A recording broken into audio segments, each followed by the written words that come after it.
어, 지금 여기 이 목포인데 우리 언론인 여러분 그리고 국민 여러분들께 이렇게 줌으로 인사드리게 됐습니다. 우리 시대의 가장 중요한 과제는 공정성 회복이라고 모든 분들이 말씀하시고 또 특히 최근에 기후 위기를 맞이해서 에너지 대전환이 또 시대적 과제가 됐습니다. 그래서 기술 혁명에 따른 디지털 전환도 우리의 목전에 있습니다. 공정성 회복을 통해서 자원과 기회의 효율성을 확보하고 또 이 전환의 위기를 도약의 기회로 전환할 수 있다면 우리 미래는 새롭게 열릴 것이다 이렇게 생각합니다. 새로운 대한민국을 만들겠다는 각오를 어제 말씀드렸습니다. 오늘 제가 길게 말씀드리면 우리 언론인 여러분들의 질문이나 또 의문을 해소하실 시간이 줄어들기 때문에 제 말씀은 여기서 마치고 우리 언론인 여러분들의 질문에 허심탄회하게 답을 드리도록 하겠습니다. 네, 감사합니다. 네, 진행하시죠.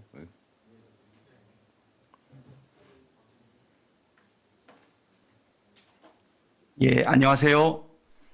예, 이제 네, 기자간담회 안녕하세요. 기자간담회에 참석해 주신 언론인 여러분 반갑습니다. 저는 더불어민주당 이재명 대선 경선 예비 후보의 기자간담회 사회를 맡은 열린캠프의 박찬대 수석 대변인입니다.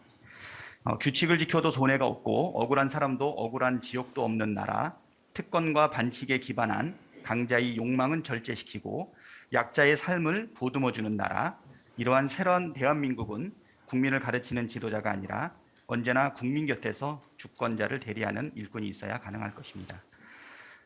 이재명 지사님께서 인사 말씀을 간단하게 먼저 진행해 주셨는데요. 그러면 바로 질문 신청을 받을까요? 네, 그렇게 하시죠. 네. 네. 그럼 먼저 질문 받기 전에 양해의 말씀을 좀 드리도록 하겠습니다. 지속적인 코로나19 감염의 확산과 일주일간 연장된 수도권 내 사회적 거리두기 등으로 인해서 오늘 기자간담회는 실시간 비대면 영상회의로 진행하게 되었습니다. 대신 격식 없고 자유로운 기자간담회를 마련했습니다.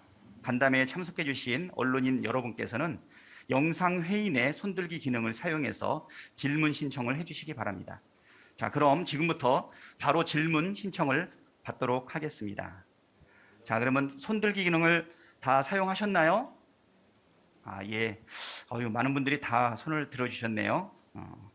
그러면 먼저 우리 인터넷 매체부터 한번 좀 시작을 해볼까요? 자, 우리 오마이뉴스 김성욱 기자님 질문해 주시고요. 그 다음에는 뉴스핌 조재환 기자님, 예, 이어서 질문해 주시도록 하겠습니다. 예. 잘 들리시나요? 네, 잘 들립니다. 네, 질문 드리겠습니다. 어제 출마 선언하셨는데요. 기본소득 관련해서 질문 하나 드리겠습니다. 기본소득이 사실 이 지사님 대표 정책 브랜드라고 할 수 있는데 올해 초에 논쟁이 당내에서도 세게 붙었을 때 적극 반박하셨던 거에 비해서 최근 좀 강조하시는 정도나 비중이 떨어진다는 분석이 나옵니다.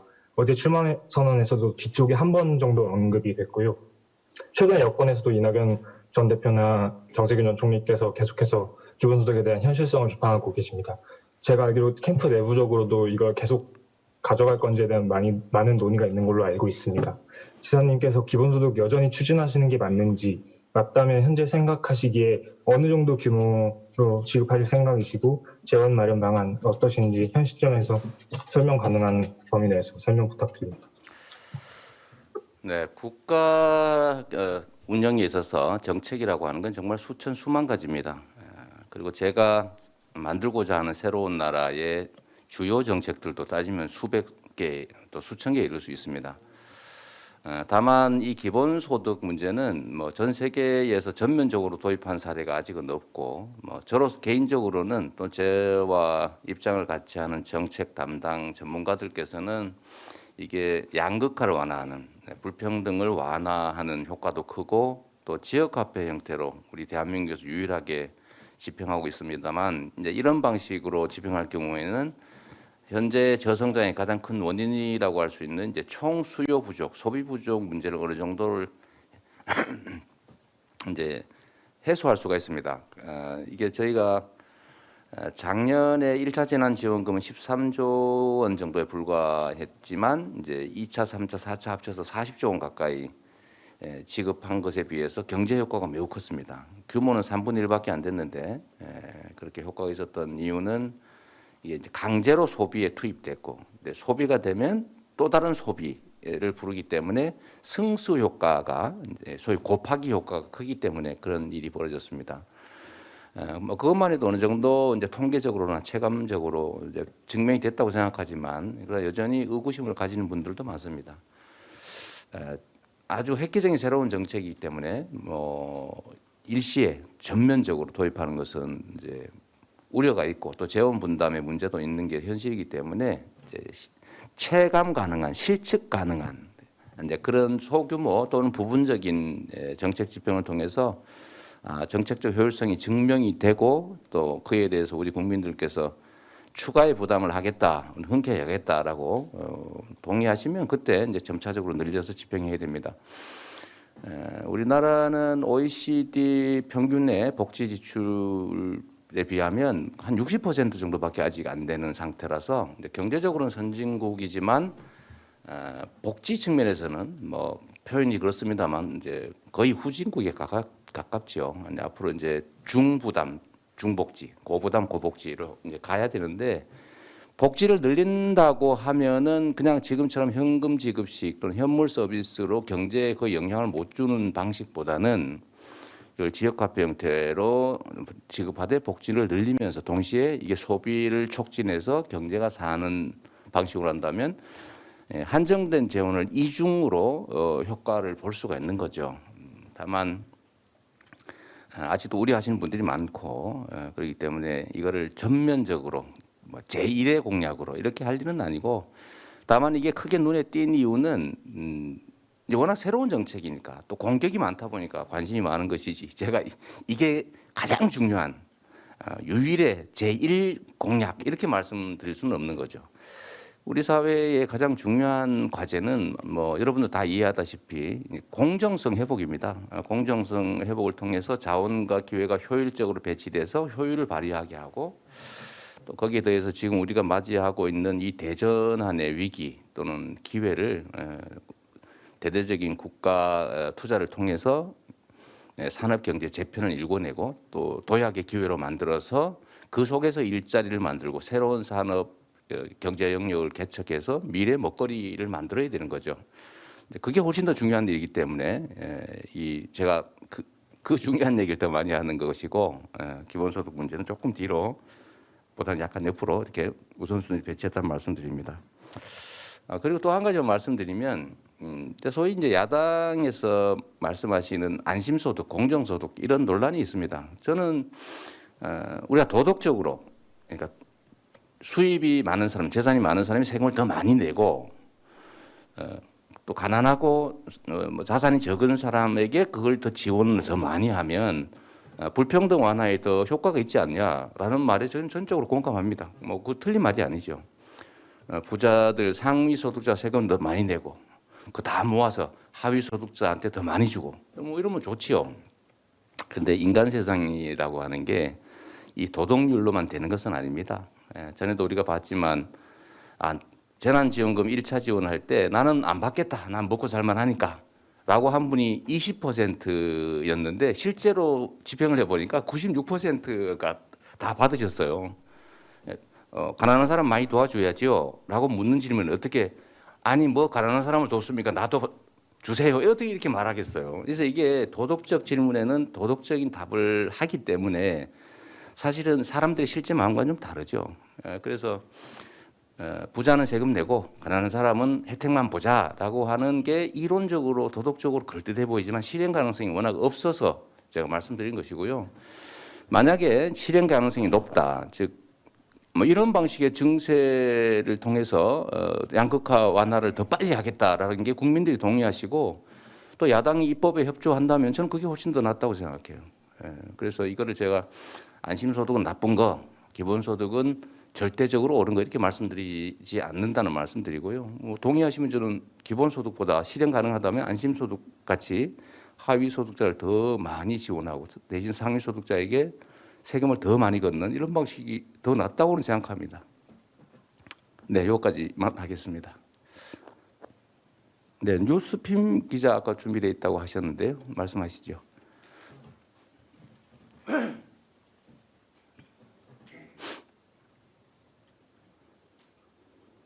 네, 말씀하십시오.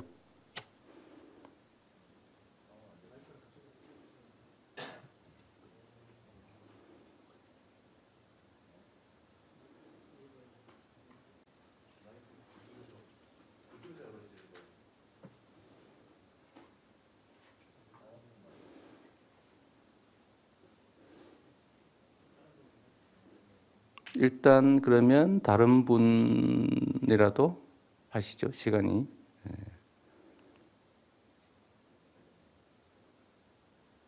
예, 그러면 쿠키뉴스의 최기창 기자님 질문해 주시기 바랍니다. 마이크 들어오면은 네, 질문해 주세요. 네, 안녕하세요. 저 쿠키뉴스 최기창 기자라고 합니다. 네. 어제 만나 뵀었는데 다시 또 만나 뵙게 돼서 네, 영광입니다. 네, 반갑습니다. 질문을 좀 드리겠습니다. 지금 이재명 지사가 청년 관련된 공약들을 좀 내고 있는데 좀 구체적으로 20대를 위한 공약이나 정책과 30대를 위한 공약 정책들을 조금 따로따로 좀 설명을 해주셨으면 합니다. 일부에서 이제 그런 의문들을 갖고 계신 것 같아요. 뭐 다른 정치인들은 이제 20대, 30대에 특화된 정책들을 이렇게 많이 내고 또 뭐 거기에 맞춤형의 어떤 뭐 정치적 이벤트 이런 것도 많이 하는데 이재명은 왜 안 할까? 그런 생각을 하시는 것 같습니다.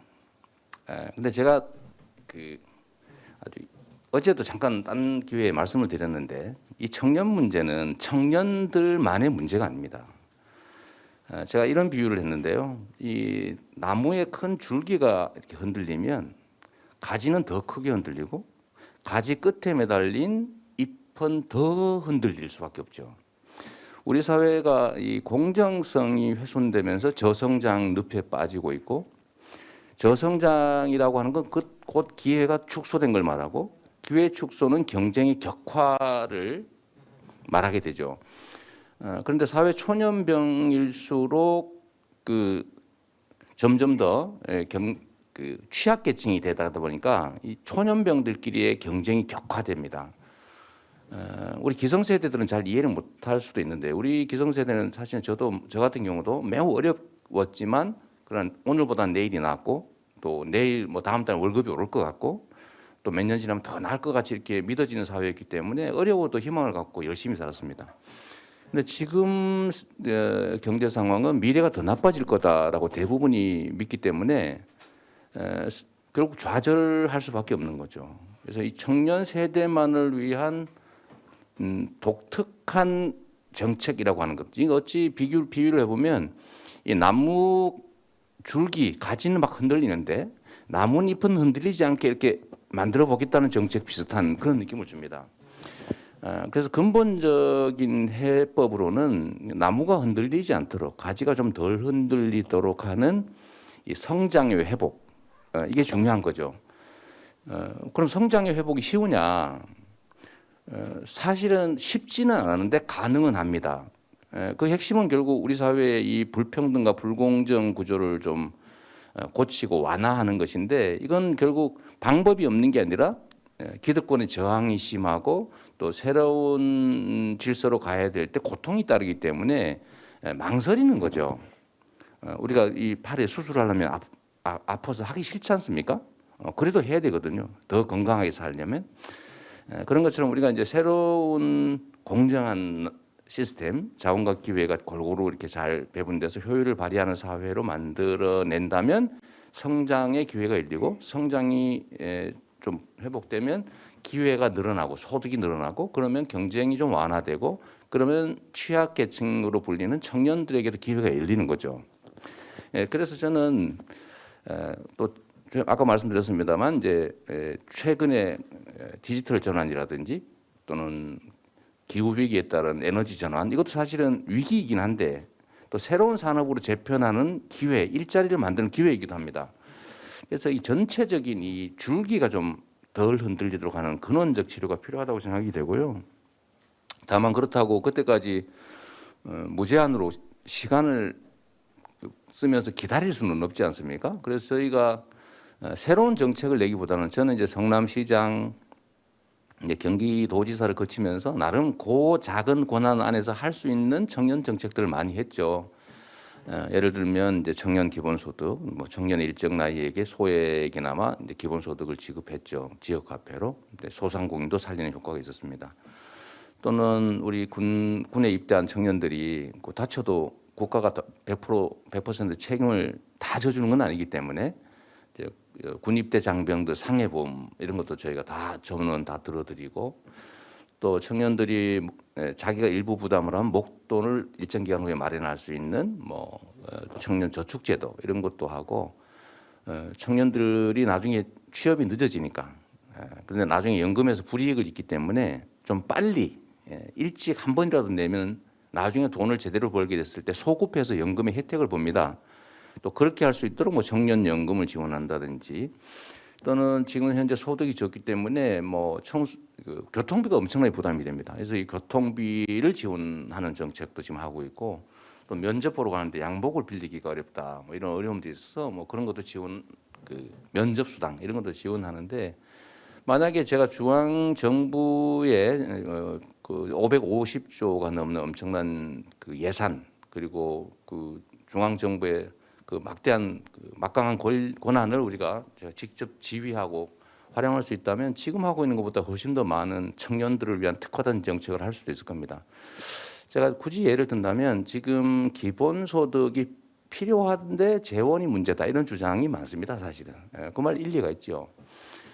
그래서 저희가 방법이 있습니다. 이제 순차 점진적으로 할 텐데 이거를 전 국민에게 소액으로 시작해서 고액으로 올려가는 방법도 있을 수 있고 지역별로 예를 들면 지금 농촌 소멸, 지방도시 소멸이 문제니까 특정 지역 중심으로 이렇게 먼저 하고 나중에 다른 지역으로 확대해가는 방법도 있을 수 있고 또 세대별로, 영역별로 청년들이 어려우니까 예를 들면 청년 세대에게 먼저 고액으로 시작해서 나이를 이렇게 확산해가는 또 노인분들 중심으로 시작해서 확산하는 방법 또 부분으로 시작하는 방법 장애인 뭐 이런 부분에 먼저 시작하는 방법 이런 여러 가지 방법들이 있을 수 있고 이걸 복합적으로도 할 수 있기 때문에 그 중에 하나로 저는 청년 기본소득 저희 경기도 성남시에서 했던 이거를 조금 넓히고 금액을 늘려서 하는 것도 좀 하나의 정책 방향이 될 수 있겠다는 생각이 듭니다. 혹시라도 제가 이거 누구 표 들라고 이렇게 퍼준다 이런 말씀 안 하시면 좋겠고요.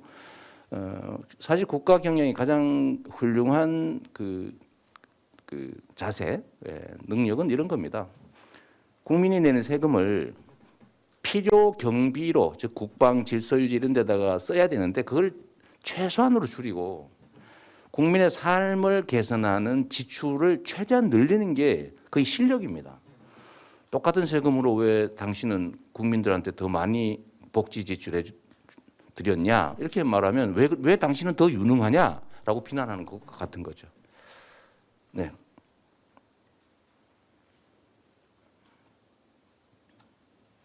예, 그럼 또 다음 질문을 받도록 하겠습니다. 이번에는 일간지 중에서 손 드신 기자님들 두 분을 선택을 하겠습니다. 매일경제의 이석희 기자님 질문해 주시고요. 다음에는 한국일보의 홍인택 기자님 질문해 주시기 바랍니다. 예, 마이크가 켜지면 말씀해 주세요. 예, 안녕하세요. 매일경제신문 이석희 기자라고 합니다. 네, 반갑습니다. 네, 어제 출마 선언문에서 대전환기 경제에서 공공의 역할 강조하시면서 규제 합리화랑 인프라 확충을 제시하셨습니다. 그래서 네. 두 가지 강조하신 이유랑 또 구체적인 사례나 방안 등은 어떤 거 구상하고 있으신지 궁금합니다. 지금 매경 이제 경제지니까 경제 문제에 각별히 관심이 많으실 텐데요. 저 역시도 국가의 역할 중에서 안보, 공동체를 지키는 것, 그다음 구성원 사이에 공정한 질서가 유지되게 하는 것, 이 질서 유지, 그리고 거기에 대해서 국민들이 더 나은 삶을 살게 하는 민생 이게 중요하다고 보고 이 민생 중에서도 경제 문제, 즉 먹고 사는 문제가 가장 중요한 과제입니다. 근데 우리 사회가 지금까지는 나름 뭐 강력한 제조업 역량을 가지고 이제 뭐 세계를 선도해 왔다고 저는 자부합니다만 이제 우리한테 위기가 닥치고 있죠. 그 위기에 죄송합니다. 제가 방해를 하고 있네요. 이거 좀 치워주세요. 지금 우리가 닥치고 있는 위기의 핵심은 사실 이제 에너지 위기입니다. 전 세계가 이제 재생에너지로 전환하지 않으면 이제 앞으로 수입에 규제를 가하겠다, 뭐 탄소 국경세를 부과하겠다 이렇게 하고 있고, 전 세계 유수의 기업들이 소위 아리백이라고 보통 우리가 표현하는데 재생에너지 100% 사용하는 곳 아니면 구매를 하지 않겠다. 우리는 재생에너지가 아니면 생산하지 않겠다. 뭐 이런 지금 그 자율적 규제를 하고 있습니다. 특히 최근에는 모든 기업들이 ESG 경영이라고 하는데 뭐 또 주안점을 두고 있기 때문에 앞으로 이 경향이 점점 심해질 건데, 문제는 우리나라에는 삼성전자 한 곳이 쓰기에도 재생에너지가 부족하다는 겁니다. 이거 앞으로 큰일 나게 생겼어요. 그런데 지금 현장에서는 에너지 전환을 하려면 사실은 부담이 너무 크고, 그래서 비용은 늘어나고 이렇게 되다 보니까 점점 이제 기업들이 어려운 지경에 처합니다. 그리고 국제 경쟁력을 잃게 될 가능성이 많아요. 그래서 이 에너지 대전환을 안 할 수는 없는데 늦어지면은 심각한 피해를 입을 수가 있고, 만약에 우리가 다른 나라들보다 반 발짝만 조금만 더 빨리 가면 이게 이제 세계를 선도할 수 있는 결정적 기회가 되는 거죠. 그런데 이게 민간 기업들의 역량만으로 가능하지가 않습니다. 물론 민간 기업들 열심히 노력하고 있고, 뭐 자본주의 시장 경제의 핵심은 당연히 기업이니까 기업 중심, 시장 중심으로 가야 되겠지만, 문제는 기업들의 그 개별적 경쟁과 역량만으로는 불가능하기 때문에 국가 단위에서 예를 들면 에너지 대전환 대비, 즉 재생에너지가 이 산업 경제의 주축이 될 수 있도록 뭐 배전망이라든지 송배전망이라든지 아니면 재생에너지 생산에 대한 대대적인 국가 단위의 투자가 필요하죠. 지금 미국의 바이든 정부가 실제로 이제 대공황 시대의 뉴딜에 거의 버금가는 대대적인 인프라 투자를 하고 있습니다. 거기 통해서 미국의 경제가 지금 급격히 성장하고 있지 않습니까? 당연히 일자리가 늘어나고 있죠. 그래서 이런 에너지 대전환에도 대비해야 되고, 또 디지털 전환도 매우 중요한 우리 시대적 과제가 됐습니다. 뭐 4차 산업혁명의 핵심은 디지털 전환이죠. 그런데 여기에 우리가 적응하지 못하면 전 세계에서 우리는 단순한 시장으로 전락할 가능성이 높습니다. 그런데 여기도 에너지 대전환만큼은 아닌지 모르겠지만 역시 정부 차원의 대대적인 인적 자원 양성, 또 뭐 기초 첨단 과학 기술 투자, 이런 것들이 반드시 필요하죠. 그래서 교육 체제도 좀 대대적으로 개편해야 되고, 근데 그런 데는 다 돈이 들지 않습니까? 그래서 거기에 좀 정부의 적극적 역할이 필요하다. 지금은 경제적 또는 국가적 위기 상황이기 때문에 이 위기를 탈출하되, 늦게 하면 단순 탈출에 불과하지만 조금만 일찍 하면 엄청난 혁신의 또 제도약의 계기를 갖게 된다는 측면에서 예의 하나로 인프라 투자, 또 교육 투자, 과학 기술 투자 이런 것들을 대대적으로 해야 된다는 말씀을 하나 드렸고요. 두 번째는 이제 규제 합리화인데, 제가 이제 규제 완화도 아니고 규제 강화도 아니고 왜 규제 합리화라는 말씀을 드리냐면요. 제가 경기도지사를 하다 보니까 규제가 필요한 곳도 있는데 불필요한 역차별적 규제도 많이 발견했습니다. 또 기업들 입장에서도 관료들이 책상에서 이제 형식적으로 이렇게 도상에서 해놓은 규제가 현장에서는 거의 뭐 연구개발 시장 개척의 기회를 봉쇄하다시피 하는 경우도 많은데, 그 규제로 인해서 우리가 얻는 공공의 안전이나 이익은 매우 적거나 거의 문제가 안 되는 경우도 많이 발견했습니다.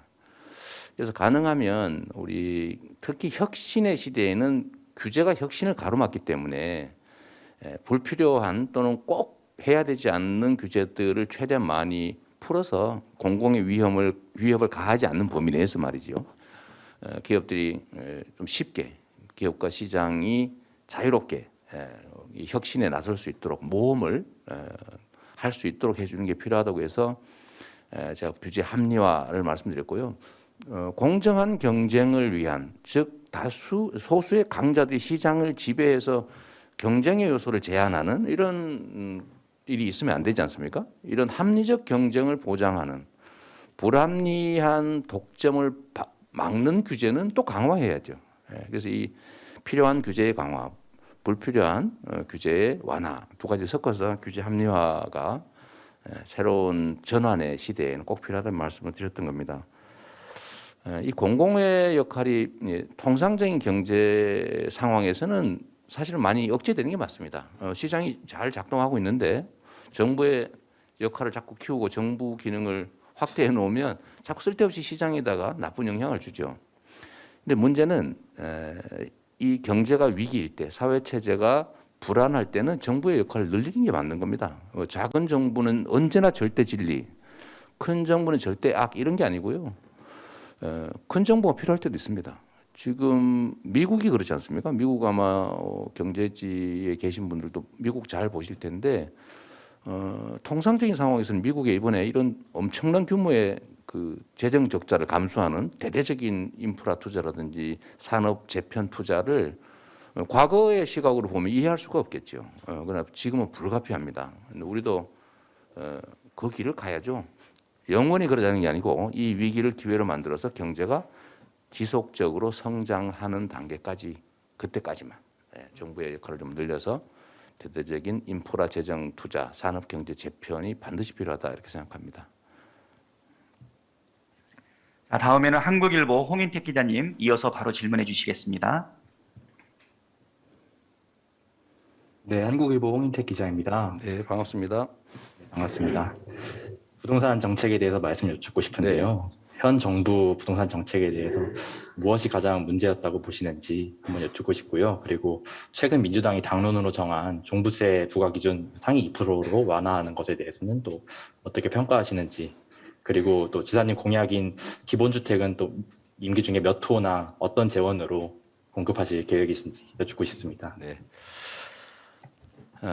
아마 저도 이제 문재인 정부의 일원이고 이제 민주당 정권이라고 보통 부르는 우리 민주당이 만들어낸 정권의 한 부분을 맡고 있습니다. 그래서 마치 남의 얘기하듯이 이건 잘못됐고 이건 잘했고 이렇게 평가할 입장은 못 된다는 말씀 먼저 드리고요. 잘했든 못했든 저는 그 정부의 일원이기 때문에 공도 나누겠지만 과도 저의 책임의 일부로 생각합니다. 그래서 남 얘기하듯이 논평하기는 좀 어렵다는 말씀 먼저 드리고요. 아마 부동산 정책은 우리 국민 모두가 그렇게 생각하십니다. 너무 많이 올랐고 또 정부가 충분히 정말 할 수 있는 역할을 다 했는지에 대해서 의구심을 가지고 있는 건 사실이죠.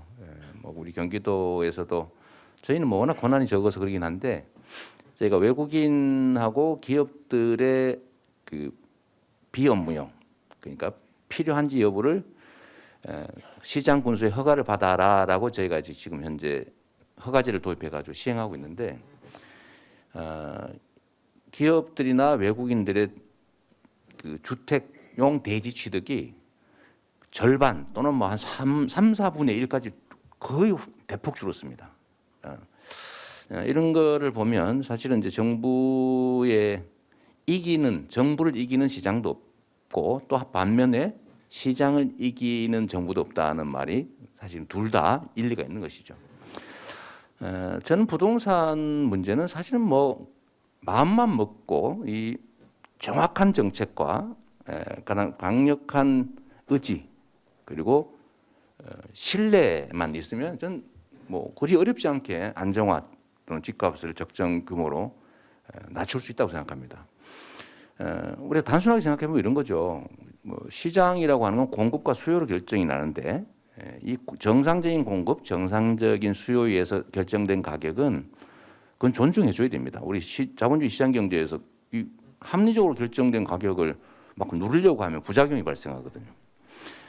나는 돈이 엄청나게 많은데 굳이 특정 위치에 특정의 전망이 있는 어떤 걸 반드시 사야 되겠다 이러면은 평당 5억씩 주고도 사는 사람이 있을 수 있는 거죠, 세상이.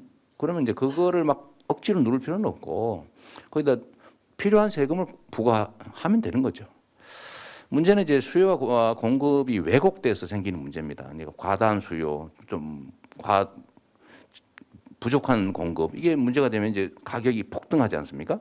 또 가격이 오르면 더 오르겠지 이렇게 생각해가지고 이제 투자 수요, 가수요 생기고 또 좀 더 심하게 얘기하면 아이고 이러다가 나는 평생 집 못 사는 거 아닐까? 지금은 영끌 내서라도 집을 사야지 하는 이 공포 수요가 또 생겨난다는 거죠.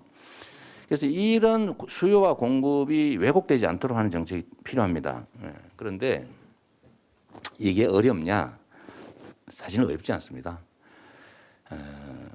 공급은 사실 길게 보면 우리나라가 주택 보급률이 100%를 이미 오가기 때문에 좀 더 나은 주택을 선호하는 분들이 계시기 때문에 적정하게 공급을 하면 되고 막 엄청난 규모의 막 수백만 세대를 순식간에 공급해야 될 그런 상황은 아니에요.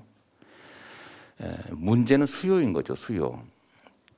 이게 지금 공공택지를 국민들로부터 집을 짓는다는 이유로 싸게 강제로 매수해가지고 싸긴 땅에 싼 집을 지어가지고는 거의 한 뭐 1.5배, 2배 가량으로 분양을 하고, 그럼 시중에 나가면 또 한 50% 정도 올라서 엄청난 로또 분양의 이 불로소득을 누리게 되기 때문에 이런 방식으로 안 하면 되죠.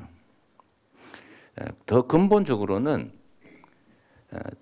필요한 부동산, 예를 들면 기업이 업무를 하는데 필요한 땅, 건물, 사람이 삶을 영위하는 데 필요한 최소한의 주거, 자기가 직접 사는 그런 공간. 이 부동산 말고는 다른 부동산을 가지고 있으면 손해를 보게 하거나 이익이 없게 하면 누가 그걸 가지고 있겠어요? 그럼 수요가 확 줄어들겠죠. 근데 지금은 부동산을 가지고 있으면 이익이 되니까 주거용이나 꼭 필요한 것 아니라도 계속 사 모으는 거 아니겠습니까? 그래서 이익이 없게 만들면 됩니다. 이익이 없게 만드는 방법도 간단하죠. 뭐 취득, 보유, 양도 이 단계에서 불로소득이 불가능하도록 세금을 강화해야 됩니다. 거래도 어렵게 만들어야죠. 금융 혜택도 뭐 주지 않든지 너무 많으면 아예 제한하든지 이렇게 하면 좀 불편하긴 하겠지만 부동산 가격은 잡을 수가 있습니다. 다만 이 과정에서 실제 거주용 주택이나 기업의 실제 업무용 부동산에 대한 부담이 늘어나면 안 되기 때문에 그 부분에 대해서는 실제로는 조세나 금융 혜택이나 이런 데서 이익을 줘야죠. 부담을 좀 낮춰주고 집도 사기 쉽게 해드리고. 다만 이러면 또 집값이 또 오를 수가 있기 때문에 대신에 이 금융 제한 또는 세금 감면, 금융 지원 또는 세금 감면 요 부분만큼 비필수 부동산, 꼭 없어도 되는, 안 가져도 되는 부동산에 대한 부담을 확 늘리는 거죠. 그러면 꼭 필요한 사람들은 부담이 줄어들고 필요하지 않은 부동산을 가진 사람의 부담은 늘어나고 이러면 안 가지려고 하겠죠. 그래서 근데 문제는 이런 정책은 얼마든지 만들 수 있습니다. 만들 수 있는데 문제는 완벽하게 첫째 안 만든다는 게 문제고 약간 구멍식 있지 않습니까? 예를 들면 주택 임대사업자 혜택 주는 거 이거 사실 사람들이 잘 몰랐어요. 이게 어떤 문제가 있는지. 이런 걸 뭐 봐준다든지 이런 건 약간씩 구멍이 있는데 시장은 심리 아닙니까? 심리가 작동하는 게 시장이에요. 그래서 집값이 오를 기미가 있으면 사람들은 투자를 합니다.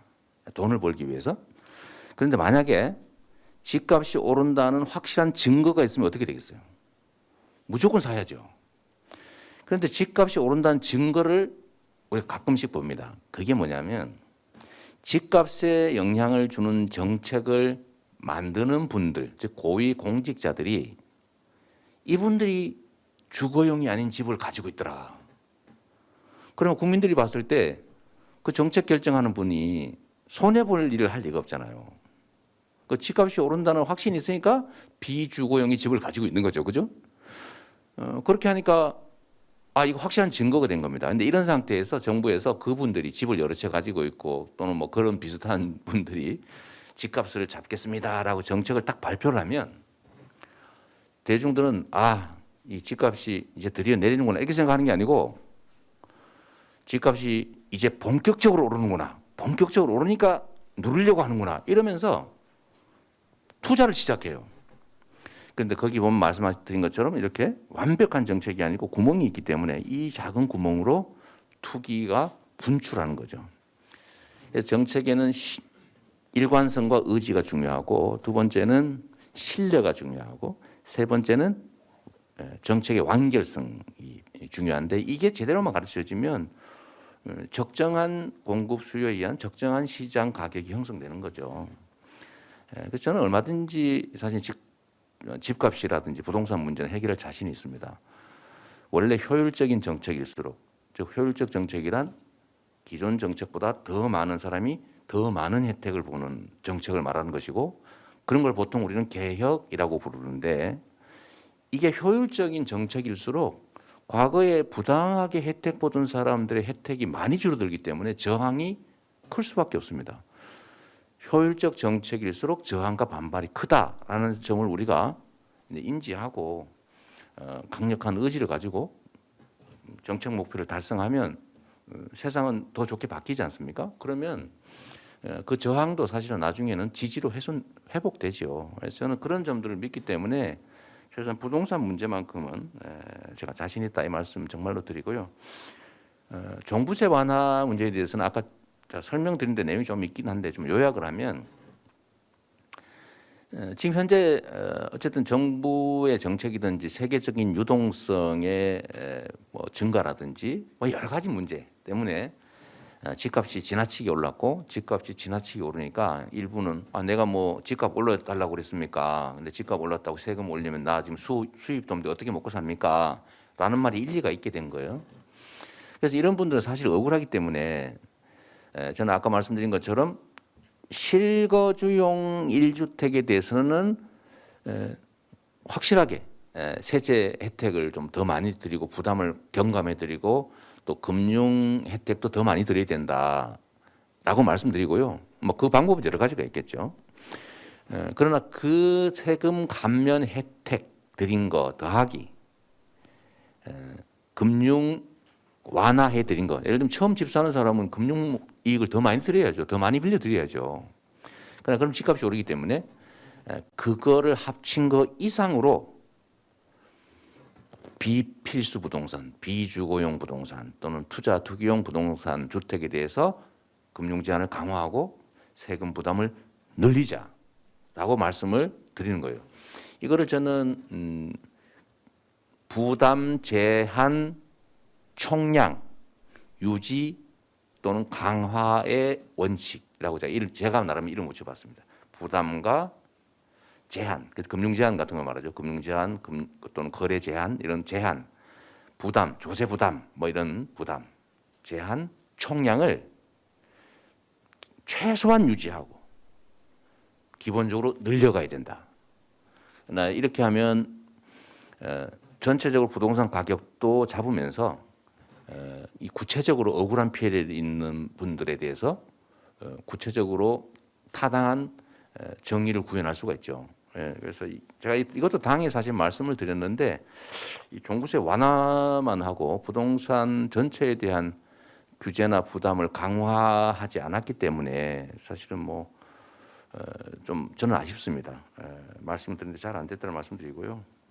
저는 그러나 앞으로 좀 부동산에 대한 부담은 비필수 부동산에 관한 한 즉 투기 투자 부동산에 대한 것이라면 세금 폭탄 아니라 그 이상의 강력한 징벌적 제재를 가해야 된다고 생각합니다.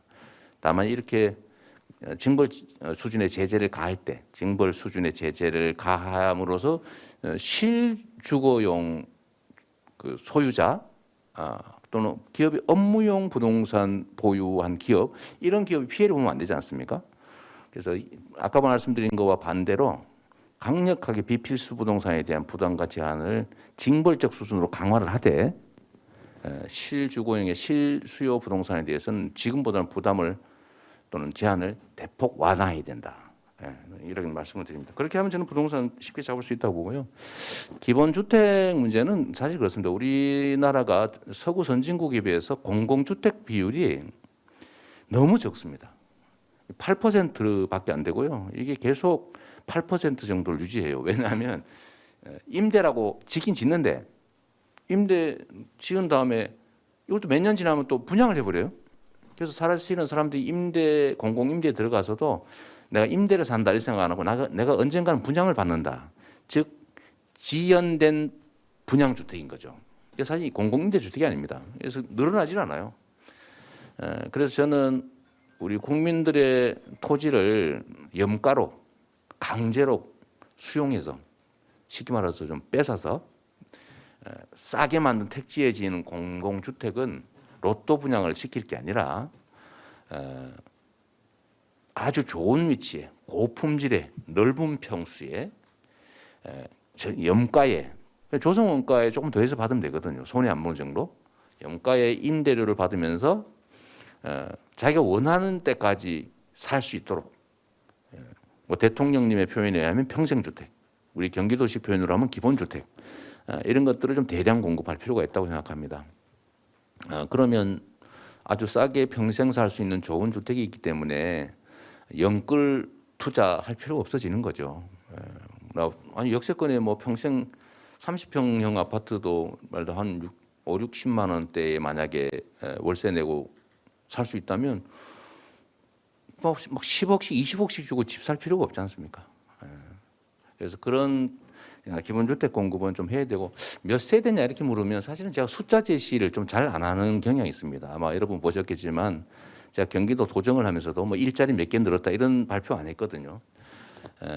인구 늘어나서 당연히 늘어나는 일자리를 마치 자기가 한 것처럼 그렇게 하면 되겠습니까? 근데 그것도 있지만 숫자를 이렇게 딱 찝는 거는 뭐 목표를 분명히 한다는 측면도 있지만 사실은 약간 좀 정치적이라고 할까 좀 국민들에 대해서 좀 과도한 기대를 갖게 하는 측면이 있어서 좀 말씀은 구체적으로 안 드리려고 하고요.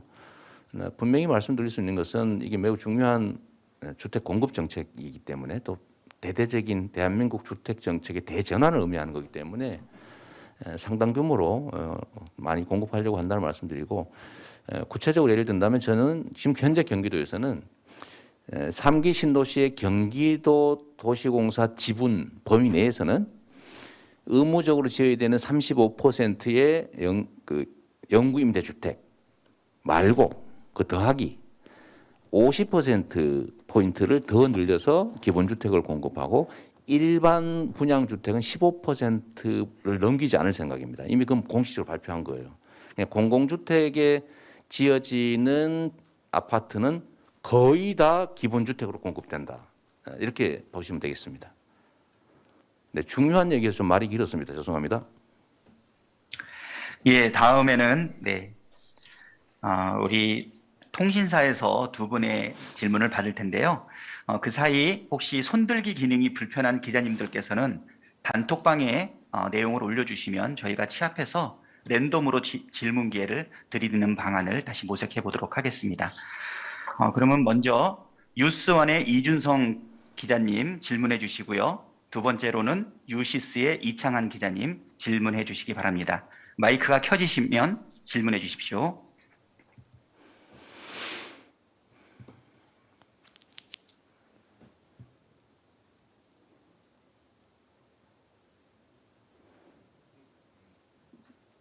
네, 들리시나요? 네, 들립니다. 말씀하십시오. 네, 시사님, 뉴스원 이준성 기자입니다. 네. 4년 전에 문재인 정부가 사실 평등한 기회랑 공정한 과정을 강조하면서 출범했는데요. 네. 사실 국민들 사이에서는 이 불공정과 불평등, 양극화가 그때와 비교해서 해소됐다기보다는 오히려 심화됐다는 평가가 더 많은 것 같습니다. 이 문제의 요인을 어디서 찾으시고 또 어떻게 해소할 수 있을지 지사님만의 보관을 듣고 싶습니다. 참 어려운 질문인데요. 아까도 말씀드렸지만 저도 이 정부의 일원이어서 구체적으로 이 정부가 이렇다 저렇다 말씀을 드리기가 좀 어렵다는 양해 말씀 먼저 드립니다. 좀 추상적으로 좀 말씀을 드리면 정책이라고 하는 거는 새롭게 무슨 기발한 걸 만들어내는 게 아닙니다. 그러니까 제가 아이디어 경진 대회가 아니다. 정치는 정책에는 저작권도 없기 때문에 많이 있는 정책, 상대방이 주장하는 정책이라도 그중에 좋은 거를 고르면 되는데 문제는 효율적인 정책일수록 저항이 세기 때문에 사실 용기와 결단이 필요하죠.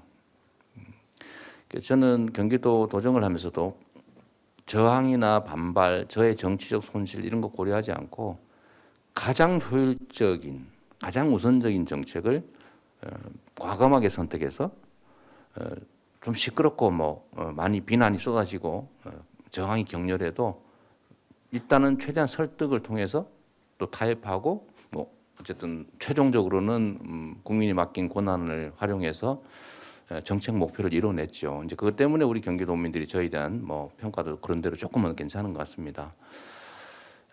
결과 기회평등, 뭐 과정의 공정, 결과 배분의 그 합리성, 정당성 이런 것들은 우리 사회가 반드시 지향해야 될 중요한 목표죠. 목표인데 국민들께서 가지는 기대치하고 또 현장에서 실제 만들어낼 수 있는 결과치는 보통은 다른 경우가 많고요.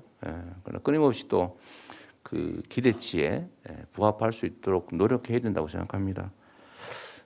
제가 지난 정부에 대해서도 말씀드리기는 그런 이 정도로 하고요. 제가 만약에 한다면 앞으로의 새로운 대한민국은 어떻게 될 것인가. 그래서 제가 새로운 대한민국 이재명은 합니다라고 한 이유가 저는 자신이 있습니다. 저는 국민이 부여한 권한을 아낄 생각이 없고 강력한 권한 행사를 직접적으로 하기보다는 이제 좀 숨겨놓고 그걸 배경으로 이제 충분히 소통하고 또 대안 제시하고 또 설득하고 토론해서 충분히 사회적 합의에 이룰 수 있고 그 과정을 통해서 기회 공정, 경쟁의 공정, 결과 배분의 공정이라고 하는 것을 만들어낼 수 있다는 말씀 드리는 걸로 좀 이해를 부탁드립니다. 뉴시스의 이창환 기자님. 들리시나요? 네, 잘 들립니다. 말씀하십시오. 네. 지사님 어제 그 면접관으로 김경률 회계사가 뭐 임명됐었다 뭐 이거 관련해서 네. 전날 안동에서는 뭐 이렇게 긍정적인 반응을 보이셨는데요. 뭐 정세균 전 총리님이나 이낙연 전 대표님 등 뭐 다른 대권 주자들은 강력하게 좀 반발하고 나섰어요. 네. 그리고 오늘 이낙연 캠프 쪽에서는 뭐 지사님을 이렇게 콕 짚어서 뭐 김경률 회계사가 그동안 보였던 언동이 국민의 시각이냐 이렇게 물어왔는데 이에 대해서 어떤 입장이신지 한 말씀 해주시죠. 뭐 세상 만물을 보는 시각은 다양하고 또 동전도 이렇게 보면 동그란데 이렇게 보면은 일자거든요. 그래서 뭐 어떤 현상에 대해서 다른 의견을 다른 분이 말씀하셨다고 해서 제가 거기에 대해서 뭐 비평을 하거나 아니면 그 뭐 반박할 생각은 전혀 없습니다. 다만 문제의 본질로 들어가 보면 우리는 내부의 경쟁을 넘어서서 이제 그 다음 단계는 외부의 경쟁을 해야 됩니다. 결국은 우리 국민들의 눈높이에서 결과가 날 것인데 저는 언제나 국민의 눈높이에 우리가 맞춰야 된다고 생각합니다. 물론 뭐 김경률 회계사님이나 또는 뭐 다른 분들이 지나치게 공격적이고 또 우리 입장에서는 동의할 수 없는 게 분명한데 저도 뭐 그분들이 동의하진 않아요. 그 뭐 옳은 일을 했겠습니까? 그러나 제가 일단 당이 그렇게 한다고 하니 저는 가급적 당의 입장을 존중하는 게 좋겠다는 말씀을 첫째로 드린 것이고요. 두 번째로 당이 그런 결정을 했다는데 내용에 동의하느냐? 저는 뭐 그런 것도 예를 들면 우리가 독한 면접을 통해서 우리 국민들께 새로운 모습을 보여주겠다라고 말씀하셨고 당이 또 그 말씀을 지키기 위해서 선택한 하나의 방편인데 그걸 뭐 제가 개인적으로 마음에 들든 안 들든 저는 당이 정하는 대로 하는 게 좋겠다는 생각을 했다는 말씀드리고요. 국민의 시각 중에서는 물론 뭐 야당의 입장이라고 하는 게 사실 우리하고 많이 다르잖아요. 또 부당할 때도 많습니다. 우리 입장에서. 그러나 그것도 제3자인 국민의 입장에서 보면 또 다를 수도 있거든요. 그래서 저는 꼭 김경률 회계사 혼자 한다면 문제겠지만 여러 아마 면접관 중에 한 분이 아니었다고 저는 대충 그렇게 들었었는데 그렇다면 뭐 그것도 괜찮겠다라는 생각했고요. 그러면 지금 이제 제가 어제 인터뷰를 할 때는 내용을 잘 몰랐는데 보니까 그 후에 또 뭐 바뀌었다 이런 얘기도 있긴 하더라고요. 그럼 바뀐 거에 대해서 어떻게 생각하냐? 뭐 그것도 괜찮다 생각합니다. 뭐 당내 반발이 그렇게 많은데 굳이 또 뭐 그렇게까지 할 필요 있겠냐? 그 말고도 많은 대안들이 있으니까요. 그래서 뭐 이런 문제들 가지고 우리가 지나치게 예민해지면 국민들이 보실 때 참 여유가 없어 보이고 좀 그럴 수 있기 때문에 그냥 좀 대승적으로 좀 대범하게 좀 받아 안는 게 좋겠다고 저는 생각합니다. 예, 다음 또 손들어 주신 분들 중에서 다음 질문은 TV조선의 최원희 기자님 질문해 주시고요. MBC의 최경재 기자님 또 그 다음에 질문해 주시도록 하겠습니다. 네, 잘 들리시나요, 지사님? 네, 잘 들립니다. 네, 지사님, 저는 TV조선의 최원인데요. 네. 방금 김경률 회계사에 대한 입장 밝혀주시기도 했는데, 네, 우리 사회의 공정성 논란이 일으킨 조국 사태에 대해서 지사님께서 최근에 명확하게 입장을 밝혀주신 적은 없는 것 같습니다. 어제 프레스데이에서 왜 손을 안 드셨는지도 궁금하고요. 그리고 또 발언을 신청한 후보님들 중에서는 이제 조국 사태가 아니라 윤석열 사태라고 말씀을 하셨는데, 지사님도 이에 동조하시는지 아니면은 다르게 생각하시는 어떤 부분을 다르게 생각하시는지 지사님답게 좀 시원한 입장 부탁드리겠습니다. 이게 저도 가급적이면 회피하지 않으려고 하고 정말 시원하게 말씀드리면 좋겠다는 생각이 듭니다. 제가 정치적 언어라고 하는 걸 참 싫어하긴 하거든요. 그래도 이 참 세상을 살다 보니 마음속에 있는 얘기 100% 다 하지는 못하고 살게 되더라고요. 자, 우리 이번에 이제 조국 전 장관의 수사 문제, 가족 수사 문제는 저는 뭐 그 이전에도 여러 차례 표현했는데 진실은 당사자와 하늘 땅만이 아는 거죠, 원래. 그리고 이제 그거를 인간들이 재단을 합니다, 인간의 눈으로. 그래서 뭐 그런 경우도 가끔 있잖아요. 그 사형 선고해가 집행했는데 나중에 보니까 진범이 나타났어요. 그게 인간의 한계죠. 특히 이제 누가 그런 결정 권한을 가질 거냐라고 하는 것이 바로 이제 권한의 문제입니다. 누군가한테 권한을 부여하잖아요. 근데 이 권한 행사는 정말로 중립적이고 냉철해야 됩니다. 근데 이 검찰은 지금까지 대한민국 검찰, 그중에 특수부라고 하는 데는 제가 아는 바로는 없는 죄도 만들고 필요하면 있는 죄는 덮어주고 실제로 그렇게 검찰 권력을 남용해 온 게 사실입니다. 윤석열 검찰이 죄 지은 자를 잘 찾아 처벌했다라는 점들은 평가할 만한데 이 정의라고 하는 게 선택적이어서는 안 되는 거죠. 선택적 정의는 방치된 부정의보다 더 나쁜 겁니다. 그게 불평등이거든요. 그래서 법 앞에 평등을 해치는 것이기 때문에 검찰 권력 행사도 철저하게 공정해야 된다. 균형이 맞아야 된다. 사회적 타당성이 있어야 된다는 거죠. 그런데 저는 조국 장관에 대한 수사가 과연 정도를 지켰냐? 저는 아니라고 생각합니다. 분명히 지나쳤습니다. 뭐 그렇게 생각하고 특히 그 과정에서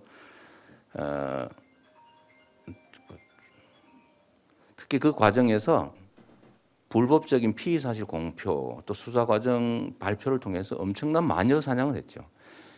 제가 그래서 저도 그런 걸 많이 당했습니다. 저도 뭐 수사도 많이 당하고 기소도 당해서 무죄 받고 겨우 살아나긴 했습니다만 이런 것도 다 사실 검찰권의 남용입니다.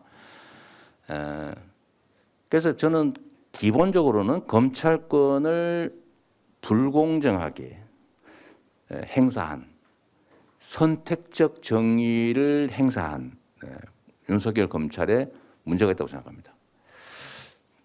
그러나 또 한 측면에 이런 게 있습니다. 뭐 저도 수없이 많이 털려봤는데 소위 그 먼지 털듯이 정말 털렸는데 지금도 털리고 있습니다. 지금도 정말 열심히 막 수사하고 있더라고요. 저를 어떻게든지 뭐 해보려는 생각이 있더라고 보니까. 그런데 공직자는 털어도 먼지가 안 나도록 준비해야 됩니다. 저는 인생을 살면서 최소한 공직에 관한 한 먼지 한 개도 남기지 않으려고 노력했거든요. 그래서 제가 수없이 수사, 감사, 조사, 압수수색 당하면서도 지금 살아남아 있는 거죠. 저는 조국 장관님이나 아니면 그 가족들이 어떤 행위를 했는지 그게 불법적인지 저는 알지 못합니다. 지금까지는 검찰이 지나쳤다는 정도까지 생각을 하고 있죠. 그런데 만약에 최종 결론은 법원이 낼 수밖에 없고 우리는 인간의 한계를 가지고 있기 때문에 그 법원의 결정을 받아들일 수밖에 없어요. 법원의 결정으로 만약 유죄가 확정이 되면 뭐 그 점에 대해서는 조국 전 장관 가족들께서도 책임을 져야 되겠죠. 그래서 저는 이게 좀 양비론으로 들릴지 혹시 모르겠는데 검찰 더 큰 문제는 저는 검찰의 선택적 검찰권 행사에 더 큰 문제가 있다라고 생각하고 조국 전 장관의 유무죄 문제는 법원의 판단이 나면 제가 의견을 내겠지만 가정적으로 만약에 사실이라면 검찰의 발표가 사실이라면 상응하는 책임을 지는 게 맞다라고 생각합니다. 그러나 지금 상태는 알 수가 없는 거죠. 네.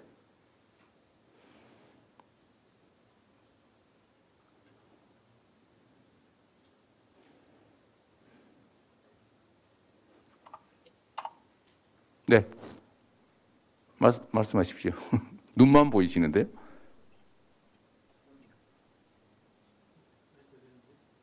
네, 다른 분이 하시죠. 됩니다. 괜찮습니다.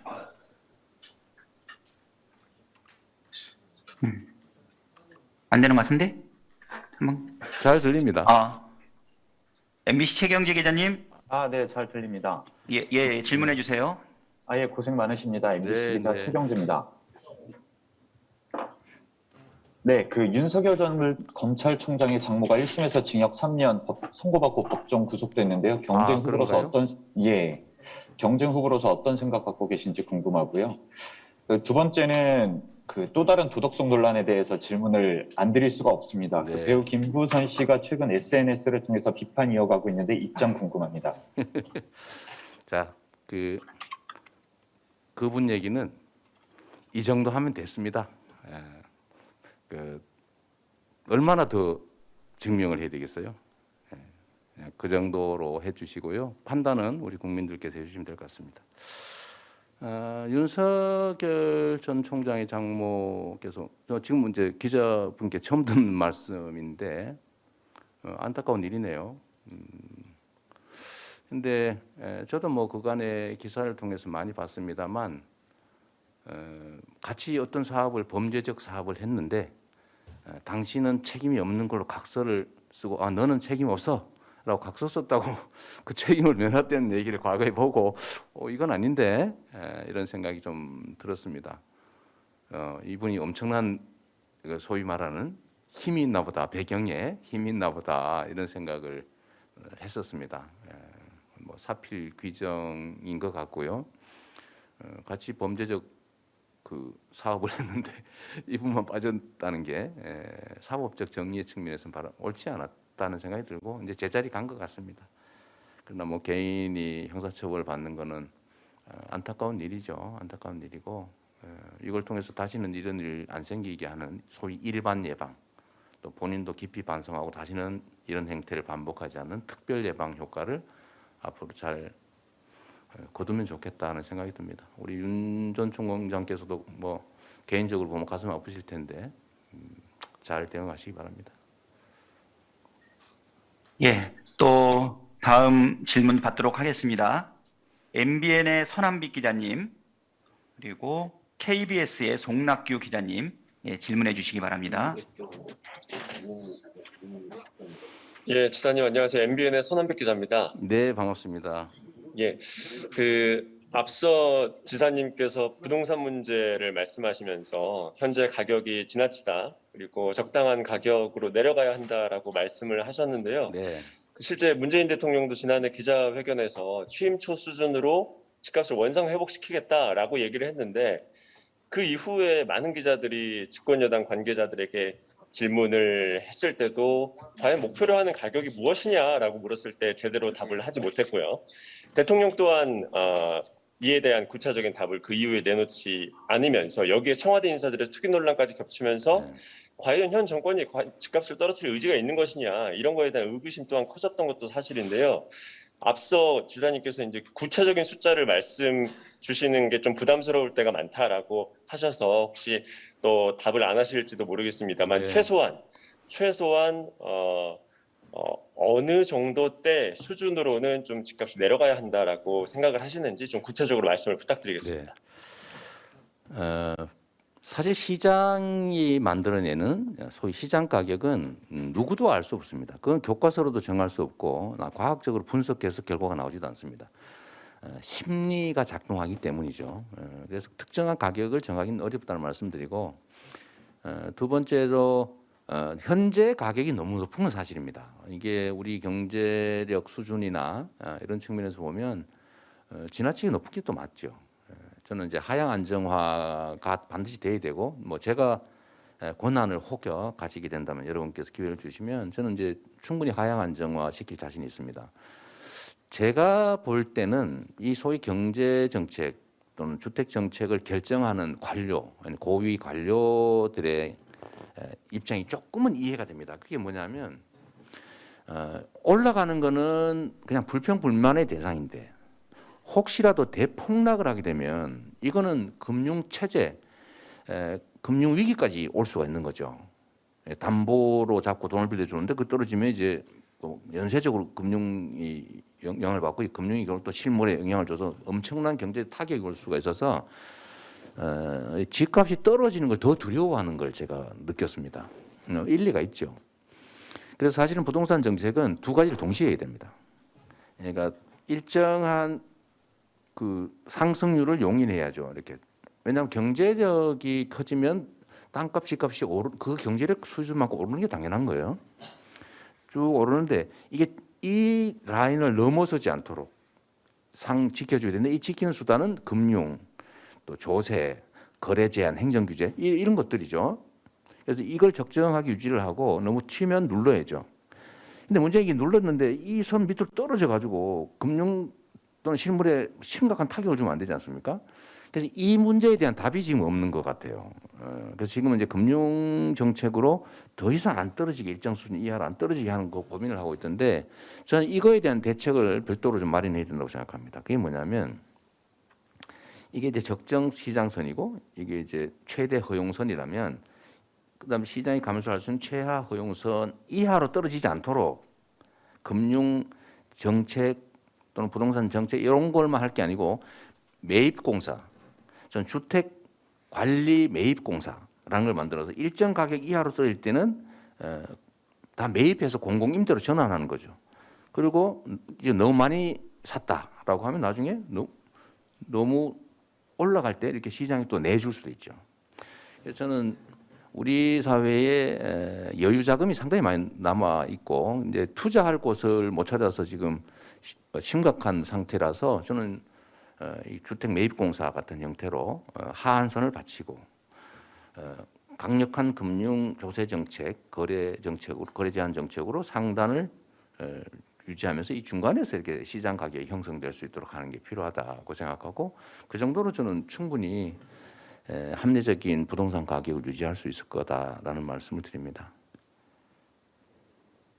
그리고 취임 초 가격 이렇게 특정 시점의 가격으로 이렇게 말씀드릴 수 어려운 게 지역마다 다 다르잖아요. 지역마다. 그렇기 때문에 이걸 일률적으로 어떤 특정 가격대를 정하기 참 어려운 면이 있습니다.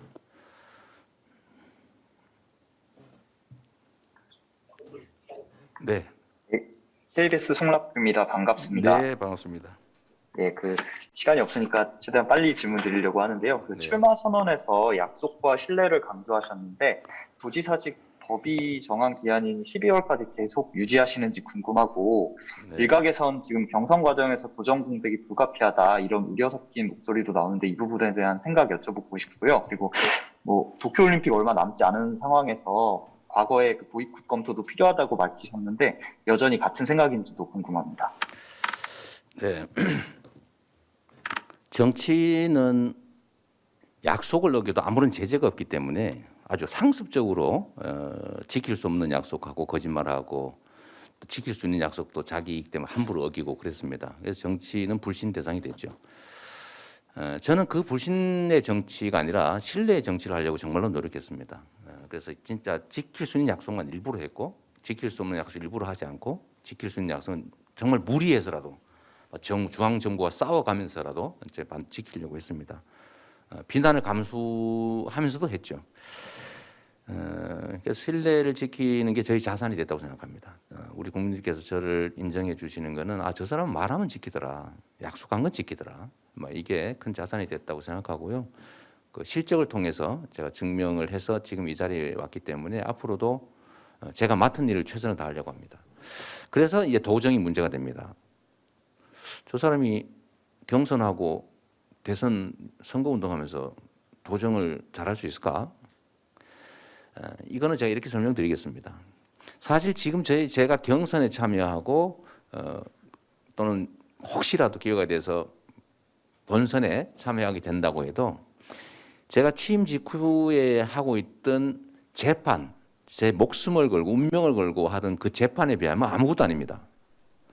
제가 그 4가지 혐의로 기소돼 가지고 기록이 막 15,000페이지가 넘는 거를 뭐 몇 달 안에도 재판을 해야 되고 하니까, 또 제가 변호사니까 제가 변호사님들한테 맡기고만 있을 수 없어서 제가 그걸 다 보고 뭐 또 의견도 내고 했는데, 제가 어떤 경우는 책상에 앉아서 이틀 동안 꼼짝도 안 하고 제 아내가 이렇게 책상에서 일하고 있는데 이렇게 김밥 이렇게 입에 넣어주면 이제 그거 이렇게 먹으면서 제가 이렇게 48시간을 앉아 있을 때도 있었습니다. 그게 이제 2년을 간 거죠. 그 후에 그때 근데 그 2년 동안에 제가 경기도 도정평가를 우리 도민들로부터 전국 1등을 받았습니다. 그 사이에도 할 일은 다 했습니다. 그 도정이라고 하는 게 아주 세부적인 걸 챙기는 게 아니고 방향을 정하고 그 실무를 담당한 이 관료 집단들이 벗어나지 않게 열심히 하게 격려하고, 또 잘하면 상 주고 못하면 책임을 엄격하게 묻고 열심히 일할 수 있도록 제가 다 책임져 주고, 이렇게 하니까 일이 잘 돼요. 지금도 제가 주요 정책 공약이나 이런 건 이미 다 확정해서 다 집행하는 단계고 새롭게 뭘 할 수 있는 단계는 아니기 때문에 이 관료 공무원들이 벗어나지 않도록 이렇게 제가 방향 잘 정해주고 신상필벌하고 권한 부여하고 최종적으로 체킹 좀 하고 이러면 다 진행이 됩니다. 제가 사무실에 앉아서 일하지 않더라도 차를 타고 다니면서도 다 결제하고요. 업무 보고 하루에 만큼씩 올라오는 거 제가 다 읽어봅니다. 필요한 지시 다 하고 있고요. 그래서 그런 걱정 안 하셔도 된다 이 말씀드리고, 다만 언제까지 이 직을 유지할지는 그때 가봐서 판단하겠지만, 기본적으로는 우리 도민들께서 저한테 맡긴 본인들의 운명과 경기도를 통째로 저한테 맡긴 거 아니겠습니까? 최대한 책임을 지겠다는 말씀드립니다. 도쿄올림픽 문제는 참 어려운 문제인데, 저는 독도를 전에 평창올림픽 때는 우리가 양보했지 않습니까? 실제로 실효적으로 지배하는 지금 근거가 명확한 우리 영토인데도 표시 안 했잖아요. 원래 국제법에서는 실효 지배라고 하는 게 중요해요. 뭐 주장하는 건 상관없어요. 실질적으로 진짜 지배하고 있으면 그 나라 영토입니다. 그러니까 실효적 지배를 우리가 하고 있기 때문에 당연히 우리가 표시해도 사실은 국제사회가 말할 수 없지만, 우리가 IOC가 요청하고 일본이 항의하고 해서 빼줬잖아요. 근데 실효적으로 지배하지 않고 그냥 침략적으로 주장만 하고 있는 일본이 이거를 자기 영토라고 지도에 표시해 놨는데, 이건 올림픽 정신에 반하는 것이거든요. 근데 올림픽에 참여하는 것도 큰 의의가 있지만, 계속 이런 식으로 우리는 양보했는데, 실효 지배를 양보했는데 단순한 침략적 주장을 관철한다. 그것도 스포츠 행사를 통해서 이거 옳지 않고 이걸 용인해서는 안 된다고 생각하기 때문에, 저는 부담이 있더라도 이 문제에 대해서는 분명하게 역사적 기록도 남길 겸 저는 보이콧을 검토해야 된다고 생각하고요. 다만 이제 지금까지 열심히 이제 정말 준비한 우리 선수들의 미래도 있으니까 국가 단위로 참여하지 않고 참여하는 방법도 있습니다. 뭐 그런 방식들을 동원해서라도 그냥 넘어갈 일은 아니다. 그 말씀 다시 드립니다. 네.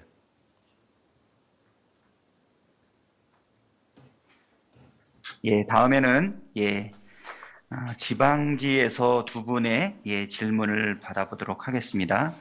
경인일보의 강기정 기자님, 그리고 KBC 광주방송의 정의진 기자님께서 질문하도록 하겠습니다.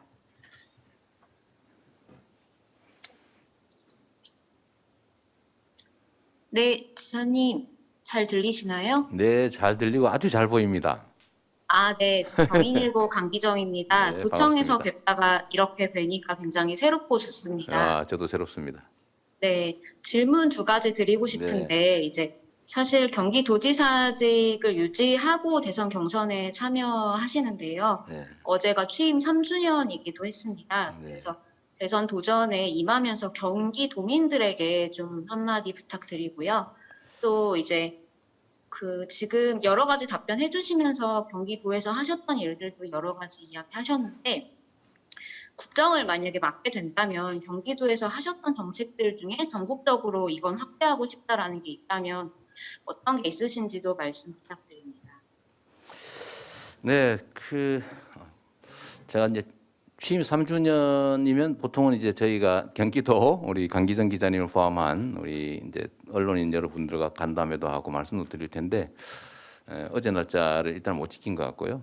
제가 시간이 되는 대로 한번 기회를 갖도록 하겠습니다. 도민들께 말씀드린다면 정말로 감사하지요.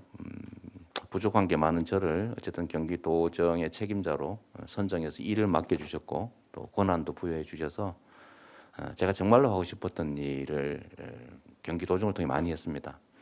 제가 시민단체 활동을 할 때는 그 회비 연간 한 2,300만 원, 그다음 상근 실무자 1명, 이 인력과 재원으로 사실 좀 꽤 많은 일들을 했었는데 제가 시장이 되고 도지사가 되니까 그 몇만 배, 몇십만 배 되는 그 예산에다가 인력도 수천 배, 또 수만 배 이렇게 되는 인력으로 일을 하니까 정말로 만족스러웠습니다. 행복했고요. 제 손으로 세상이 조금씩 바뀌어서 그것 때문에 정말로 행복해하고 또 즐거워하고 고민을 덜고 괴로움을 덜고 이런 걸 볼 때마다 제가 정말 살아있다는 걸 느낄 정도로 행복했습니다. 앞으로도 그런 공직생활을 계속할 생각이고요. 경기도민 여러분께 말씀 하나 드린다면 저는 3년 동안 정말로 도지사의 1시간은 1,380만 시간의 가치가 있다는 생각으로 한순간도 정말 낭비하지 않고 지금 이 순간에는 뭘 어떻게 바꿔가 좀 어떻게 더 행복하게 해드릴까, 어떻게 성과를 더 만들까, 어떻게 더 바꿔볼까 이런 고민들을 하고 살았습니다. 그 결과에 대해서 우리 도민들께서 큰 변화는 아니지만 아주 작은 생활상의 변화들을 체감하시면서 전국에서 제일 우리 도지사 일 잘한다, 우리 모습 일 잘한다 이렇게 박수 쳐주셔서 정말로 감사하게 생각합니다. 앞으로도 얼마가 될지 모르지만 마지막 한순간까지 우리 도민 여러분들의 삶, 우리 경기도 도정 아주 착실하게 챙기고요. 일선에서 어떤 한 분의 가녀린 숨소리조차 놓치지 않도록 지금까지 했던 것처럼 최선을 다하겠습니다. 혹시 저한테 하실 말씀 있으시면 SNS 쪽지나 이런 데다가 의견 주시면 저희가 다 일일이 체크해서 다 답을 드립니다.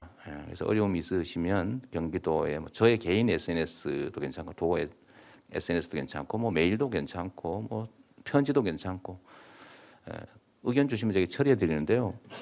일부러 도청까지 찾아오시고 그렇게 에너지 낭비는 안 하셔도 됩니다. 그거나 이렇게 메시지로 쓰시나 똑같으니까 도정에 대해서 또 일상 삶에 대해서 의견 많이 주시면 저희가 적극적으로 빠지지 않고 처리하도록 하겠고요. 전국으로 확대할 정책이 있냐? 제가 성남시에서 했던 정책들을 경기도에 와서도 많이 했습니다. 청년 기본소득 문제도 그렇고 무상교복도 그렇고 지역화폐도 그렇고 전국적으로 활용할 수 있는 정책들 저희가 많이 만들어 시범 실시를 했고 지금 이제 전국적으로 많이 퍼졌죠. 산후조리비 지원 문제나 많습니다. 근데 그럼 국정으로 옮겼을 때 쓸 수 있는 정책이 뭐가 있냐? 아주 많겠죠.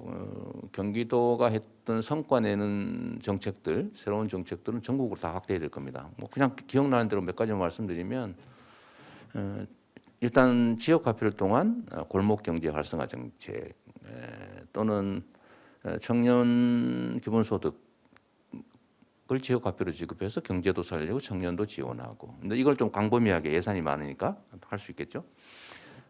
우리 어린이들에게 국산 유기농 과일 공급을 통해서 농업도 살리고 어린이도 이제 외국산 싼 과일의 입맛이 적응되지 않도록 하는 것도 필요하겠고, 뭐 각종 복지시설 종사자들에 대한 뭐 보수 지원, 근로 조건을 좀 개선하기 위한 지원들 이런 것도 지금 경기도가 하고 있는데 그것도 확산할 수 있겠고, 뭐 국가유공자들에 대해서 저는 정부 단위의 그 보훈수당을 좀 지급하면 좋겠다고 싶은데 지금 시군구나 이제 광역시도가 하고 있거든요. 뭐 예를 들면 이런 것도 좀 확대하고 생각하면 하루 종일 얘기해야 될 것 같습니다. 이 정도까지 할 게 많다. 적용할 게 그런 말씀드립니다. 네, 정의진 기자님. 네, 안녕하세요. 저 KBC 광주방송 정의진 기자라고 네, 합니다. 반갑습니다. 네, 네. 안녕하세요. 저는 질문을 좀 한 3가지 정도로 말씀을 드리고 싶은데요. 대선 출마 공식 발표 이후에 첫 방문지가 이제 고향인 안동이셨고요. 그리고 지금 전남에 계시잖아요. 네, 네. 당초 제가 알기로는 이제 김대중 전 대통령의 고향 방문도 계획이 돼 있었던 걸로 아는데 네. 텃밭인 호남을 방문하게 된 특별한 이유가 있는지 부탁드리고요. 두 번째 질문은 최근 여론조사 보면 호남에서의 지지율이 40%를 넘습니다. 그리고 또 광주와 전남 지역 의원들 가운데 한 절반가량 정도가 이재명 지사님께 지지 의사를 밝히고 있는데요. 다른 경내에 호남 출신 후보들이 많음에도 불구하고 본인에게 좀 힘을 실어주는 원인이 어디에 있는지 좀 말씀 좀 부탁드립니다. 그리고 마지막 질문인데요. 최근에 이제 정세균, 이광재 후보가 단일화를 선언한 데 이어서 이제 이낙연 후보도 단일화에 긍정의 뜻을 내비치고 있습니다. 사실 이런 단일화 움직임이 선두주자인 이재명 후보의 반 이재명계 흐름으로 읽히기도 하는데 여기에 대해서 어떻게 생각하시는지 말씀 좀 부탁드립니다. 네, 간단한 것부터 말씀을 드리면요. 뭐 단일화는 사실은 뭐 후보들끼리 할 수 있는 거죠. 어쨌든 경쟁을 통해서 이제 우리의 한 명의 후보를 뽑는 거니까. 뭐 예를 들면 저를 지지하는 국회의원님들이나 아니면 뭐 다른 당원들도 출마했다가 저하고 단일화할 수도 있는 거 아닙니까? 그런 것처럼 뭐 자연스러운 현상의 일부라고 생각하고요. 뭐 제가 맡은 역할 또 할 수 있는 일 최선을 다하면 될 것 같다는 생각합니다. 광주의 의원님들이나 광주 또는 전남, 전북의 우리 국민들께서 저를 지지율이 좀 높아지고 있는 것 같은데 추세적으로 일단 저로서는 감사드립니다. 낮은 자세로 더 열심히 하겠다는 말씀드리고요. 왜 저를 지지하시는지는 뭐 제가 말씀드리긴 좀 어려울 것 같아요. 그건 우리 국민들께서 판단하실 일인 것 같고 저는 겸손하게 감사하는 마음으로 더 열심히 하겠다는 말씀드립니다. 우리 언론인들께서 판단하는 게 더 잘 맞겠죠, 저보다는. 호남을 온 특별한 이유가 있느냐? 사실은 이게 우연히 겹쳤습니다. 우연히 이게 아주 오래전부터 우리 전남 그다음 경기도 간에 이제 업무 협약이 예정돼 있었고 이번에 이 날짜가 정해진 거는 전혀 관계가 없는데 잘 된 거죠. 제 입장에서는 균형도 맞출 수 있었고 또 아니면은 당연히 이제 지방을 간다면 원래는 제일 먼저 사실 호남을 가야 하는 게 맞죠. 민주당의 이제 본 뿌리이기 때문에. 그러나 또 한편으로 저는 어머님, 아버님께 또 인사도 드려야 되고 말씀도 드려야 돼서 안동을 가고 안동 가는데 그냥 거기 산수만 선영만 갔다 그냥 가버리기가 좀 그래서 좀 이게 참 난처했는데 이 두 가지가 잘 우연히 잘 배합이 된 것 같습니다. 다만 아쉬운 거는 제가 꼭 하이도에 한번 가보고 싶었는데 이게 이제 토론회 때문에 이제 중간에 원래 일정의 절반은 포기하고 오늘 올라가야 되는데 다음 기회에라도 꼭 우리 김대중 대통령께서 태어나신 하이도에 한번 가서 하이도에 기도 좀 받고 잠시 머리도 식히고 생각도 좀 정리하고 하는 그런 기회를 다음에 또 갖도록 하겠습니다. 네, 고맙습니다. 예, 예정된 질의응답 시간이 다 되었습니다. 이제 마지막 질문만 남았는데요. 단톡방에 올려주셨던 의견 중에서 랜덤으로 질문을 하나 골랐습니다. 단톡방에 올라와 있기 때문에 제가 직접 질문을 읽겠습니다. 후보자님께서는 답변 이후에 마무리 인사 말씀을 부탁드리도록 하겠습니다. 그러면 질문하겠습니다. TBS 동경방송의 이대규 기자입니다. 질문 드리겠습니다. 지금 한일 관계가 사상 최악이라고 여겨질 정도로 악화되어 있는데 이런 한일 관계 개선을 위해서 어떻게 하실 생각인가요?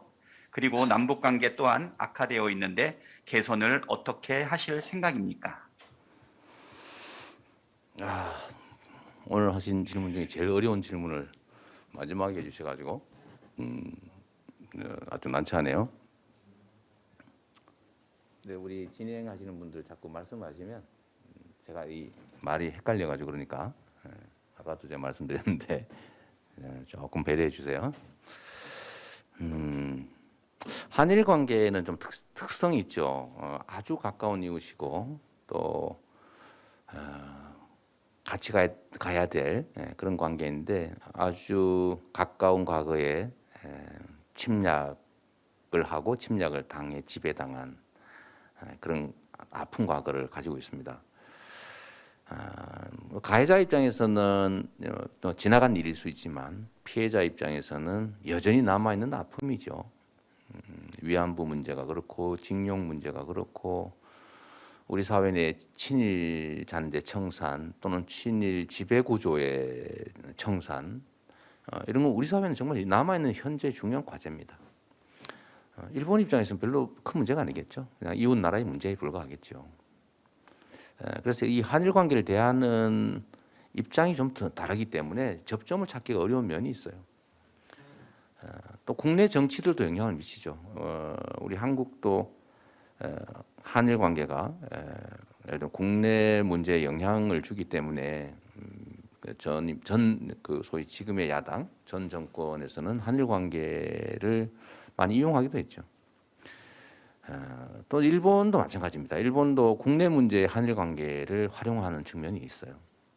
그래서 저는 좀 길게 보면 정권 대 정권의 관계가 아니고 국민과 국민의 관계, 또 국가와 국가의 관계로 좀 접근할 필요는 있다고 생각합니다. 저보고 좀 반일적이라고 하는 평가하시는 분들도 계시던데 저는 일본을 미워하거나 일본 국민에 대해서 반감 갖고 있지 않습니다. 정말 친절한 국민이고 국가적으로도 큰 노력을 기울이는 훌륭한 나라죠. 근데 문제는 보수 우익 정치 집단이죠. 결국은 이 비정상적인 한일 관계 이런 것들 통해서 우리 일본 국민들이 피해를 입지 않습니까? 그래서 아까 올림픽 문제도 그렇게 말씀드렸습니다마는 한일 관계는 동반자적 관계로 서로 인정하고 동반자적 관계로 가야 되는 건 맞습니다. 그런데 그 가는 과정 자체가 굴욕적으로 갈 수는 없는 거죠. 용서는 피해자가 하는 겁니다. 뭐 가해자가 하는 건 용서가 아니죠. 그래서 이게 굴욕적이지 않고 이제 문제를 다 드러내되 필요한 건 서로 수용해주고 인정할 건 인정해야 좀 새로운 미래 합리적인 관계가 열린다라고 생각합니다. 그래서 일본 정치, 일본 정계에 국민 또는 일본 자체가 아니고 일본 정계에 좀 반성적이고 또 미래지향적인 좀 판단, 결단, 행동을 좀 부탁드립니다. 남북 관계는 참 안타까운 현실인데 제가 선언문에도 썼습니다만 남북은 우리 스스로 결정하기가 어려운 상황이라고 하는 참 슬픈 구조죠. 구조에 처해 있습니다. 이게 대륙과 해양이 충돌하는 이 반도, 그러니까 반쯤섬, 이 반도의 운명입니다. 역사적으로도 보면 양쪽을 다 끌어들여서 활용해서 융성 강대해진 그 반도도 있고, 뭐 그리스 같은 데가 그렇겠죠. 근데 반대로 이 해양 세력과 대륙 세력에 끼어가지고 갈갈이 찢어진 반도의 운명도 있습니다. 그런데 우리는 더군다나 또 반 잘렸어요. 분단이 됐습니다. 사실 이 분단도 침략 국가인 일본이 분단됐어야 되는데 일본에 침략당한 피해 국가인 우리가 왜 분단을 당합니까? 사실 이 분단의 책임 어디냐? 결국 분단이 나중에 전쟁으로까지 동족상잔의 비극으로까지 이어졌는데, 근데 그 문제는 좀 차치하더라도 하여튼 분단돼 있고 분단 때문에 무력 충돌을 벌이는 동족상잔의 비극을 우리가 겪었죠. 이 남북 관계도 저는 우리 정부든 북한 정부든 현재 상황을 즐기고 있다고 생각하지 않습니다. 북한은 인민의 삶을 개선해야 되는 과제가 있는 것이고 우리는 평화를 정착시켜서 그 안에서 새로운 성장의 길을 열어야 되기 때문에 우리 남측 북측의 합리적인 그다음에 용기 있는 타협과 소통 결단들이 필요하다고 생각하고, 문제는 거기에 이제 미중 갈등이 또 한반도에 미치는 영향이 워낙 크기 때문에 거기서 우리가 한쪽에 휩쓸리거나 휘둘리지 말고 정말로 그 자주적 입장에서 국익 중심의 균형 외교를 해야 된다. 그러면 거기서 우리는 위기를 그냥 이겨내는 정도가 아니라 새로운 기회 요인을 만들 수 있을 거라는 생각이 듭니다. 남북 관계나 외교 통일 안보 문제에 대해서는 좀 사실 이렇게 짧게 얘기해서는 오해가 발생할 수 있어서 제가 말씀을 드리기가 좀 어려운데 다음 기회에 좀 말씀드릴 기회를 갖도록 하겠습니다. 네, 뭐 마무리 드릴 건 없고요. 제가 말을 길게 해서 여러분들 기자 여러분들 혹시 질문 못 하신 분이 있을지 모르겠는데 죄송하게 생각하고요. 앞으로 자주 하다 보면 좀 제 말씀 드리는 것도 좀 짧아질 수 있을 거라는 생각이 듭니다. 감사드리고 고생하셨습니다.